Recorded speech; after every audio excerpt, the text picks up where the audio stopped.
Мэдээллийн хүртээмж. Хөгжлийн бэрхшээлтэй хүнд шаардлагатай мэдээллийн төлөвлөлт. Тухайн барилга байгууламжийн мэдээллийг олон төрлийн хөгжлийн бэрхшээлтэй хүмүүсийн хэрэгцээ шаардлагыг тооцвол илүү тохиромжтой байдаг. Үүнд чиглэл заасан өсгөн болон дүрсэн тэмдэглэгээнүүд хүний нүдэнд харагдах байдлаар тод томруунаар байрлах шаардлагатай. Эдгээр таних тэмдэг болоод чиглэл заасан тэмдэгтүүд маань шалнаас 100-аас 220 см-ийн өндөрт байрласан байх шаардлагатай байдаг.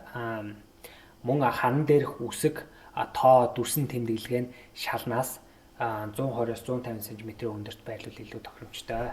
Сонсголын бэрхшээлтэй хүний хэрэгцээ шаардлагыг тухайн барилга байгууламжийн мэдээллийг авахд зориулж цахим самбар, дохионы хэлмэрчтэй самбар гэх мэтчлэнгээр мэдээллийг түгээх нь илүү тохиромжтой.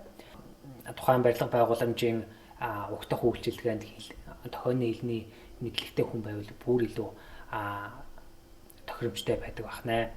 За харааны бэрхшээлтэй хүнд зориулж Braille мэдээллийн самбарыг хийж өгвөл илүү харааны бэрхшээлтэй хүн маань мэдээллийг авах нь илүү сайн байдаг.